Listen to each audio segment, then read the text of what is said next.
everyone. I have very good news for everyone here. Two of my books are on Audible. Awakening Your Power of Self-Healing is already on Audible for almost a month, I think.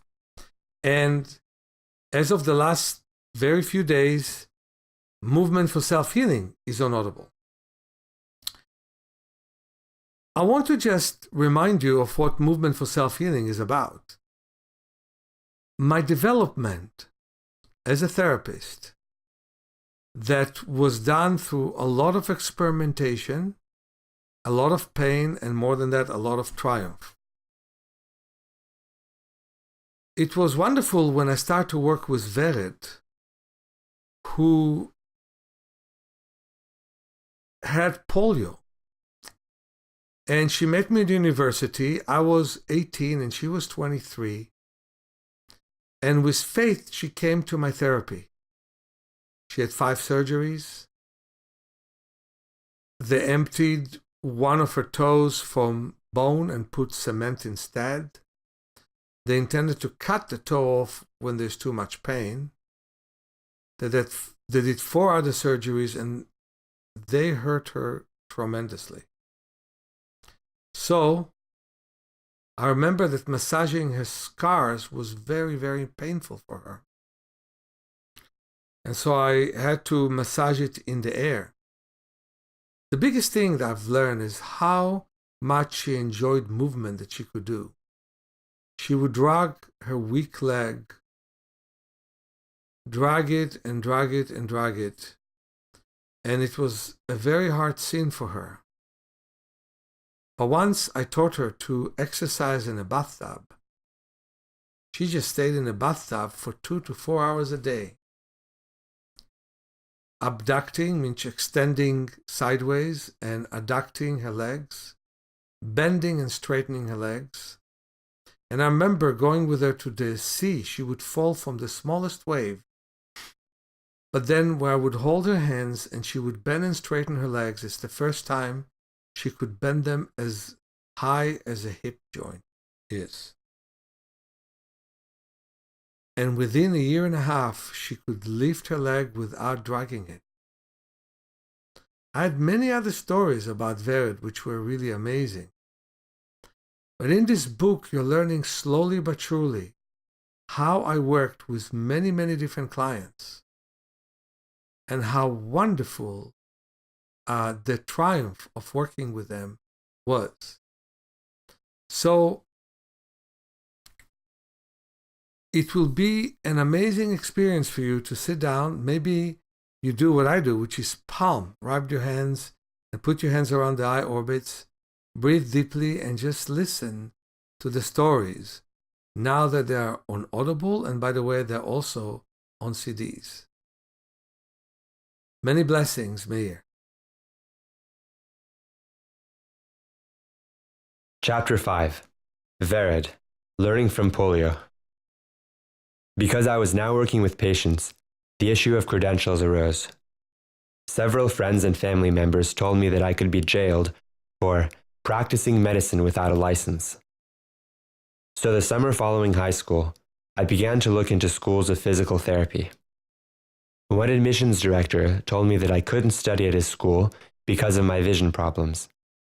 Another was so outraged by the work I was already doing without a license that she wouldn't consider my application. My sister, Bella, had been living in San Francisco for a couple of years, and she thought it might be easier for me to get accepted into a school in America. I liked her idea, but it was out of the question. We simply did not have the money. One day, my Aunt Esther, Uncle Moshe's widow, telephoned. She had been completely opposed to my work on my eyes, and then to my work with other people. But seeing my determination to continue, she offered to help me get a professional degree in physical therapy. It wasn't that she suddenly approved of my work. She just wanted me to become respectable. In the past, she had suggested that I become a professor of biblical studies or literature, but I had refused. When she finally understood that I had chosen a different direction, she decided to help me pursue it, but on her terms. I can't afford to send you to the United States, she told me, but you could go someplace closer, like Italy. If you can't study in Israel, you shouldn't waste your time here. I was grateful for her offer. Since she had vigorously opposed my work for more than a year, her about-face was especially welcome. Even though I knew that her motivation was not a real interest in my work, but her desire to make me a somebody. While I resented her motives, I felt that she was right. I should take the opportunity to study abroad, so I accepted her offer. Trying to enter a professional school. I prepared to leave for Italy. I studied Italian and registered with the Italian consulate. After 4 months of planning and a month's delay during the Yom Kippur War with Syria and Egypt, I set off for Italy. 12 days later, I was home again. It turned out that the school's acceptance conditions hadn't been made clear to me by the Italian consulate. There were 270 candidates for 20 openings, 11 of which were filled before I arrived. I also learned that a degree in an Italian physical therapy school would not be recognized outside of Italy. I had left with the equivalent of $450, a generous sum at the time, and I returned with more than half of it left. My family told me privately that I'd been foolish not to take the opportunity to travel around Europe and have a vacation. But I felt that I had gone with a serious purpose, and I really didn't want to spend my aunt's money on a vacation. The abrupt change of plans was somewhat disappointing, but I was happy to be home. There was much to do. Aunt Esther began to urge me to pursue another direction. She again took up the idea that I should become a professor of literature or philosophy. I told her that this was of no interest to me at all, and that I had my own goals and was eager to pursue them. "You have no direction," she insisted. "What you are doing is a waste of time." I finally told her that I would rather be a masseur in a sauna than give up my work. "That's disgraceful," she shouted. "You talk like a low-class bum."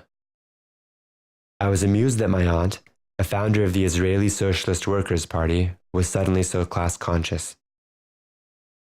Nothing would change Aunt Esther's mind. Even Savta agreed with her. "Esther is absolutely right. You should study literature and stop trying to make a living scratching other people's backsides." I was deeply hurt that even she felt this way, but there was nothing I wanted to do more than what I was doing. I had grown steadily more successful in my work, and I met more and more people who were interested in it. It was easy for this to happen in Israel, because we are very communicative, should I say nosy, people, always interested in what others are doing. It was mostly from my family that I got arguments. In fact, I was quite pleased with the direction of my life.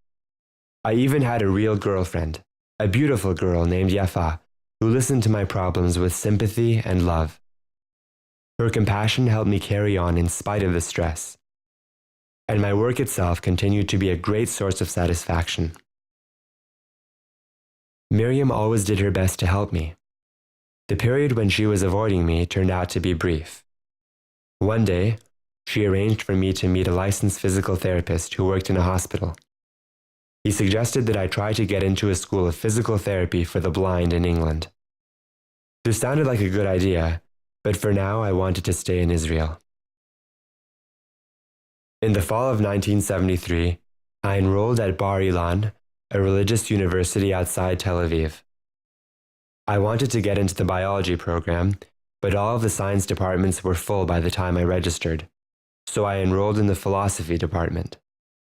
This, of course, pleased my family, and I was happy enough. I had always been interested in philosophy, particularly Jewish philosophy, and there was an excellent department at Bar Ilan. My plan was to enter the biology program as soon as there was an opening. Working with Vered's polio. One day at Bar Ilan, a beautiful, black-haired Moroccan woman sat down beside me in the cafeteria, offered me a cookie and a cup of coffee, and quite forwardly asked, "What do you do besides study?" She told me that her name was Vered, and I told her a little about my work on my eyes and my work with patients. She asked me, Do you think you can help me? I have polio. Of course, I told her. We agreed to meet at my house the following day. Vered had had 5 operations on her affected leg. During one operation, a piece of cement was implanted in her big toe to keep it straight. Her thigh muscles were very thin, and the calf and buttock of her weak side were almost fleshless. This forced her to walk and stand with all of her weight on the other leg. Walking was so painful that she had to stop and rest every 5 or 6 steps. Vered had frequent, paralyzing headaches that often kept her out of class. Boring lectures caused her great physical discomfort. She was also too shy to enter the lecture hall if she was even a few minutes late. She was a perfectionist in everything she did. If she couldn't do something perfectly, she would give up. Vered's family was very poor, and she hated this. Her father was disabled, and neither of her parents worked, so the family lived on welfare. Vered herself earned a little money by working after school. Because of her charm and intelligence, Vered made friends easily, but she always felt that she was deceiving people. Her relationship seemed wonderful at first, but then she would gradually close herself off. There was some fear in her that made it impossible to fully open up to others. Perhaps this was because of her illness or her poverty. Whatever it was, this complex and contradictory person was the most attractive woman I had ever met. She had a mysterious kind of beauty with a smile like the Mona Lisa. She was especially pretty when she was in a good mood, but her moods were very changeable. Vered was also the most intelligent person I had ever met. It wasn't just her extraordinary range of knowledge and nearly perfect memory, but she was also completely honest and open to new things. She listened well, and she always understood new ideas. She not only understood what was said, but what was behind the words. She was therefore reluctant to look too closely at herself, afraid of her own clear and uncompromising insight. She could appreciate the good things in her character, but she was often dismayed by her own behavior and disturbed when she couldn't control it. She sometimes found life to be wondrous, but mostly exhausting and impossible. Vered often spent whole days and nights in bed, paralyzed by pain, depression, and fatigue. Most people occasionally wake up tired, not wanting to face the day, but Vered felt that way most of the time. The more she stayed in bed doing nothing, the worse she felt about herself and the world. And yet, with all her frustrations, Vered kept on making new friends and welcoming new experiences. She seemed to step forward into the world with great confidence, but beneath the surface, her spirit, like her body, was frail and uncertain. When Vered came to my home for the first session, I began by testing her weak leg. She could not even tolerate my lightly touching her kneecap because of the pain from the surgery. At the slightest touch, she cried out. The leg was twisted to one side because the muscles were too weak to hold it straight. All the operations had been harmful to her. It made me want to cry to see this weak and wasted leg destroyed by the knives of surgeons. Yet I knew that she could be helped tremendously and that we would have to begin by building up her weak leg. I showed her a couple of simple exercises, and we agreed to meet again. I saw Vered several times at school before our next session. She asked whether I needed any help in reading. When I said yes, she willingly sat and read to me from my textbooks. Her voice was clear and lovely. I took Vered to meet Miriam, who was also charmed by her. She showed Vered a Czechoslovakian book for dancers, illustrating correct and incorrect postures of standing, sitting, and walking, and demonstrated some exercises that she thought might help Vered. One was a belly dancing technique that consisted of rotating the hips in isolation from the rest of the body. Miriam felt that Vered understood this work as few people could, and she appreciated our work together. Vered was unbelievably sensitive to pain. Even an affectionate squeeze of the hand could bring her to the point of tears. The pain in her leg was terrible. It hurt her when I worked on her, but she made a great effort to endure it. I used oil to decrease the friction, and I showed her how to breathe deeply, which helped her relax a little and thereby reduce the pain. I asked Vera to swing her arms up and down rhythmically while slowly moving her head from side to side. This released the tension in her shoulders and neck that naturally accumulates in people who have difficulty walking. Then I had her move one foot at the same time. Her foot could move only slightly, but by the end of an hour, her circulation was so much better that I could touch the scarred area of her knee without her feeling much pain. She told me that she felt as if she were waking up from a horrible dream. After several more sessions, Vera began to notice that my touch was only occasionally painful, and then only where the deepest incisions had been made. The tissue beneath those scars was still deeply damaged, and some of the bones had never healed. Vera did her exercises with the kind of determination I'd previously seen only in Danny and myself. She had a natural kinesthetic awareness, unlike anybody else I had ever met. After only 2 sessions, she was already creating new exercises to complement the ones I was giving her. As our work progressed, I began to massage Vera underwater in the bathtub. Warm water relaxes the muscles, and movement underwater is easier. Some of Vera's muscles that normally couldn't move at all could move in the water, where there is less gravitational resistance. After 3 months, she was able to bend and straighten her knees evenly in the water. In 6 months, she could do this out of water. When she walked, Vera's knee tended to slip backward and lock, holding the leg rigid. This put a lot of pressure on her knee, jarring it with every step. This phenomenon was caused by the weakness of the muscles around the knee, and Vera and I concentrated on strengthening those muscles. One exercise she did for hours was to lie on her stomach and slowly raise and lower the calf of her weak leg. She then progressed to rotating the calf, slowly and gently working all the muscles around the knee. From being scarcely able to lift the leg at all, Vera increased the range of the movement until she could touch her buttock with her foot. She also began to do self-massage, especially on her knee. Miriam always told me that, before doing massage, it is best to rub one's hands together until they are warm, and that the best way to do this is with the fingers interlocked while rubbing the palms together in a rotating motion. With her hands thus warmed, Vera would massage her knees. She did this almost constantly. Vera especially loved the belly dancing exercise. Her pelvic muscles were painfully contracted, and one hip was higher than the other. This exercise gently loosened her pelvis and hips. Her pelvic tightness came from the same source as most of her other problems, the imbalance in her movement caused by the weak leg. This imbalance caused some muscles to be overworked and strained, and others to be neglected and atrophied. The goal of her treatment was to create equilibrium. This was quite a job, since one leg was less than half the thickness of the other, all the way up to the hip. Although polio is a rare disease these days, looking at the problems of a polio victim can teach us about other diseases as well. Orthopedic surgeons regard polio as a mechanical problem, as if these patients were malfunctioning machines.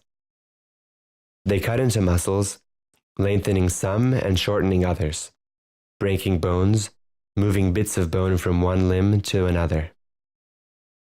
In polio cases, the muscles being operated on are weak and atrophied. They do not have adequate nerve function or blood circulation. Surgery only further decreases their ability to function.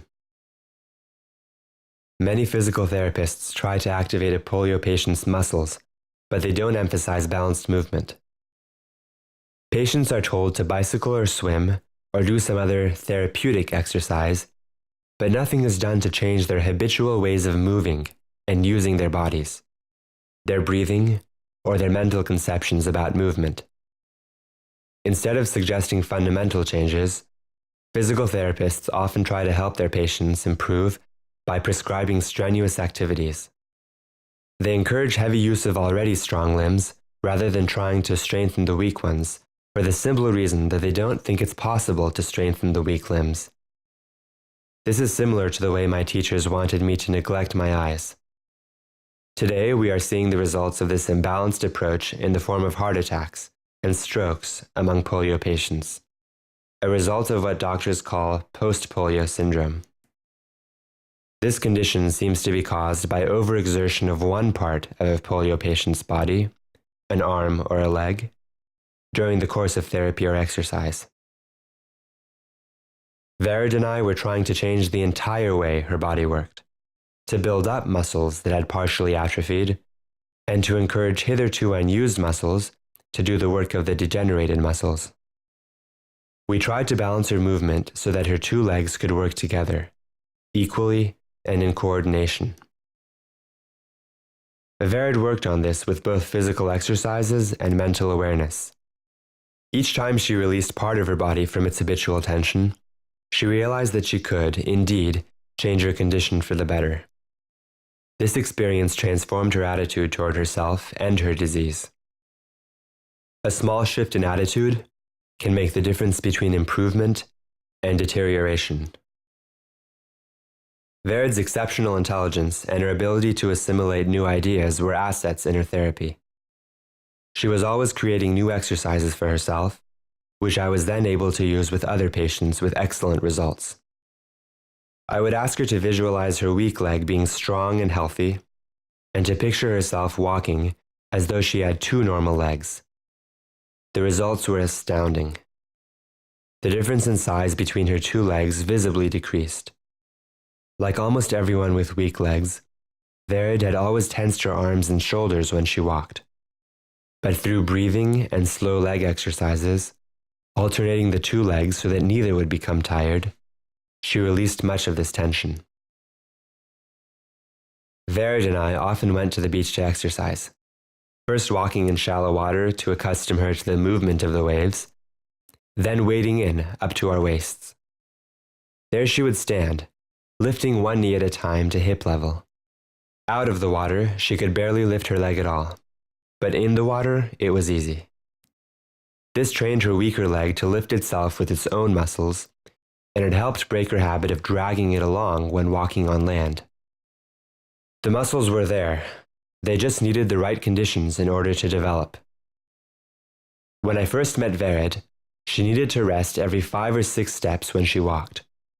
But with exercise, her strength increased to the point where she could walk as much as 3 miles without discomfort. She had to work up to this distance gradually, and her muscles ached as she increased the distance. But she learned to relieve the pain and fatigue through gentle stretching exercises and massage. Her improvement was nothing short of phenomenal. Khani, another person with polio. Vered introduced me to her friend Khani, who also had polio. Khani had already consulted a number of healers and wanted nothing more to do with them. But Vered convinced her that I was not a healer, but a teacher of movement, so she agreed to meet with me. Like Vered, Khani had been stricken with polio as an infant. Her right leg was the stronger one. She called it my beautiful leg. Her left leg was as rigid and thin as a stick. She called it my interesting leg. The interesting leg had survived 9 operations. Her ankle had become so weak that to prevent the foot from hanging loosely, the surgeons had installed a piece of her hip bone in it. This enabled her to walk without a leg brace, but she could not bend her ankle or move her foot.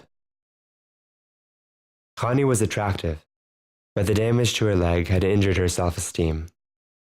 She walked with a cane, and as if the cane made it impossible for her to be pretty, she was careless about her grooming and dress. Like Vered, Khani's weak leg was extremely sensitive to pain. In order for her to tolerate more than a half-minute massage on that leg, I had to constantly change the kind of touch I used, sometimes tapping, sometimes stroking, sometimes pinching lightly and quickly, always modulating the firmness of the touch. As her tolerance for this increased, the massage brought more circulation to the injured areas, helping them feel more alive. Connie's leg had a tendency to become hot, especially when she walked too far or sat in an awkward position. Most polio patients have legs that feel cold to the touch due to lack of circulation. In her case, however, tension caused the blood to flow to the surface, keeping it from reaching the deeper tissues. I massaged her leg gently with a vibrating motion, as I had with the ankle, and the accumulated fluid that had caused her leg to overheat slowly dispersed. Massage can regulate body temperature, whether the body is overheated or chilled, since either can be caused by poor circulation. Connie learned to do this for herself, and it was her first success in the therapy.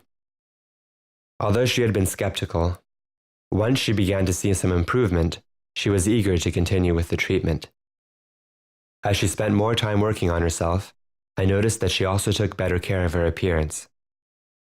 Connie and I frequently went to the beach to exercise.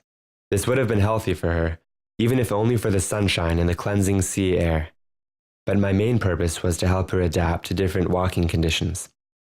I wanted her to learn to walk in sand, where the foot sinks in with each step, and one must lift one's leg to pull it out. Polio patients typically drag their legs from the hips rather than lifting them off the ground, so learning to walk on sand is very helpful. It was also helpful for Connie to learn to walk in the waves near the shore and to do leg exercises in the water, either sitting in shallow water or standing with my assistance. It is a challenge for any polio patient to keep balanced and upright while standing in the surf. Connie found it difficult to walk in the sand. She lost her balance and tipped with each step. It was the same in the water. A wave that wouldn't affect a toddler would knock her over. So we approached these goals gradually, step by step. I gave her breathing exercises, massaged her legs before and after she tried to walk, and had her walk in the sand on her knees. I even stretched her legs by dragging her along the beach by her feet. Little by little, Connie's balance and strength improved. After about a dozen sessions at the beach, she could stand upright in the water and walk in the sand for 10 yards without falling. As a result, she could walk much better on solid ground with her cane, even though her foot was still immobile. Connie's greatest improvement was in her thighs. I taught her to kneel with her heels under her buttocks, then separate her legs and sit on the floor between her heels. From there, she would rise up onto her knees, then lower herself again. This forced her to use both thighs equally. In ordinary movement, she had hardly moved the thigh of her weaker leg at all. The most effective exercise for Connie by far was a mental one. To help her develop movement in her affected ankle, which had been completely immobile since her doctors inserted the piece of bone to straighten it, I told her to rotate her stronger ankle and, at the same time, visualize the other ankle rotating. When she first tried this, she told me that she felt pain in the paralyzed ankle, as if it were actually moving. I told her that this was a good sign and to continue the exercise. After 6 months of faithful practice, Connie did develop limited mobility in her ankle. It was then that she gave up her cane for many years afterward. Many years later, I returned to Israel to give a workshop. Connie came to the workshop and told me with pride that her cane had been sitting in the closet, unused, for more than 10 years. Frida's more severe polio. I soon began working with a third young woman who had polio. Frida's condition was even more severe than Connie's or Verit's. Both of her legs were paralyzed, and her abdominal muscles were extremely contracted from having to do the work of the legs. She suffered from chronic digestive disorders, as do many polio patients, because of cramped and imbalanced abdominal muscles. Frida also had a serious back problem. Early in her childhood, her doctors had noticed that she was unable to hold her back straight. They were concerned about the possibility of progressive degeneration of the spine, so they implanted a platinum rod in her back. She had braces on both legs and on her neck. When I tested her, I discovered that one foot seemed to have some potential for movement, and that the knee of the same leg could also move slightly. I thought that this could develop later into enough of a motion to activate and strengthen the leg, and eventually eliminate the need for a brace. With my therapy, Frida improved to the point where she could move her foot a little. Then, just as she was developing some movement in the stronger leg, she stopped coming to me. Instead, she began to see a Feldenkrais therapist who concentrated on improving her back muscles so that she would be more comfortable. He didn't even try to improve her legs. I have seen this again and again. Someone who experiences a little improvement becomes frightened and withdraws from the therapy. Learning as I went along. There came a time when I no longer needed to search for new exercises for myself or others. They would just come to me when I needed them. While working on myself, I would meditate on what I was trying to accomplish, and inspiration for new exercises would come. Exactly the right exercises for my back, my legs, my eyes. This also began to happen in regard to my patients. By tuning myself to them and their needs, I knew what to do with them. The needs of handicapped people are basically the same as those of anyone else. We must activate parts of the body that are dormant and unused, and strengthen the rest of the body in order to create proper balanced functioning. When handicapped people start to work on themselves, their movements are often abrupt, strained, and insensitive. When they massage themselves, they are usually rough at first. It is especially helpful for handicapped people to learn to massage others before trying to massage themselves. After learning to be sensitive and caring toward another person's body, it is easier to extend the same consideration toward oneself. This is especially true of handicapped people who often feel hatred toward their own bodies. I learned a great deal about working with the handicapped from Vered, Chani, and Frida. Most people do not use their bodies properly and have a strong resistance to learning how to do so. This is especially pronounced in the case of the handicapped. They try to separate themselves from the crippled part of the body, so it is hard for them to work on those areas. My task was to try to help my handicapped patients come into touch with bodies from which they had become alienated. I was trying to help them regenerate functions that they had given up hope of ever regaining, or even to gain functions they'd never had before. I was discovering something about the psychology of illness, along with its physiology. I learned that a person must be willing to recover in order to overcome limitations.